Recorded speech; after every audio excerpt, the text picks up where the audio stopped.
अस्सलाम वालेकुम। Bad light देखने वालों, आप खैरियत से हो गए? आज पाकिस्तान का कड़ा इम्तहान फिर शुरू होगा। ये तीसरा इम्तहान है, पाकिस्तान का नहीं बल्कि बाबर आजम का तीसरा इम्तहान। इसलिए कि तीसरा वनडे मैच है, लेकिन ओवरऑल अगर देखें तो ये पाँचवा छठा इम्तहान है उनका वनडे क्रिकेट में। और T20 में उन्होंने अच्छा किया था। आखिरी T20 में टेस्ट मैचेस में ही has not been up to the standard which is expected from him. और उसके बाद जो बात है, टोटल वो देखें 80 के करीब इनिंग्स उनकी हो गई हैं कि वो सेंचुरी नहीं बना सके। सेंचुरी उन्होंने 2023 से बनाई थी और वो नेपाल के ख़िलाफ़ बनाई थी। तो बहुत ज़्यादा एक्सपेक्टेशंस हैं। आपने पिछली इनिंग में जो भी रन्स किए, 11 रन्स किए, फिर जाकर आप चले गए ड्रेसिंग रूम में, वो आपके रोने की वीडियो आ रही थी। वीडियो या फुटेज या तस्वीरें रोने की हमने देखी कि आपके अतराफ शाहीन अफरीदी खड़े हैं और लड़के आपके खड़े। रोने से क्या होगा बॉस?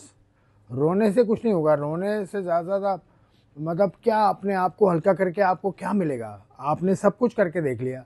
आप एक ट्रिप पर भी चले गए यूरोप, आपने क्रिकेट एक तरह से किनारा कशी भी कर ली। आपने नहीं किया तो फर्स्ट क्लास में आप नहीं आए, खैर वो आपकी मर्ज़ी। लेकिन अब ये भी कल, ये असल में ये बात मैं इसलिए कर रहा हूँ कि अभी कल मैं एक दोस्त से मिला तो ऐसी बातचीत हो रही थी। मैंने तो उसने कहा कि यार बाबर को ड्रॉप ना कर दे। तो मैं भी हैरान हो गया। मैंने कहा बाबर को ड्रॉप कर दे? माइक हेसन ड्रॉप ना कर दे बाबर को?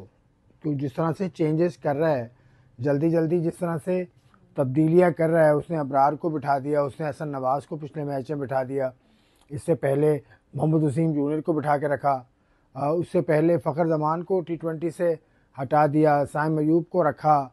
तो बहुत सारी बातें हैं बाबर आजम के हवाले से उसने याद कराया मुझे। हम कराची में प्रेस कॉन्फ्रेंस में थे माइक हेसन की। तो उसने कहा था कि Babar has to step up in the way he had been performing.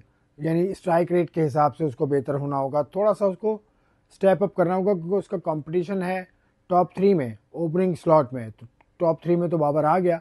लेकिन ये बात मैं भी सोचकर हैरान हुआ। मैंने कहा माइक हेसन को पूछने वाला कोई नहीं है वैसे, वो कुछ भी जो भी चाह रहे हैं वो कर रहे हैं, लेकिन बाबर आजम को क्या ड्रॉप कर सकते हैं कि नहीं? ये सवाल मेरे जहन में भी है, जिसका जवाब मेरे पास नहीं है। वह इसका जवाब नहीं है। लेकिन अ, ये जो मैच है ये बहुत इंपॉर्टेंट है बाबर के लिए। इट्स अ मेक और ब्रेक फॉर हिम, क्योंकि इसके बाद फिर कहाँ उसको मौका मिलता है। इसके बाद बहुत लिमिटेड चांसेस हैं before the world cup of next year.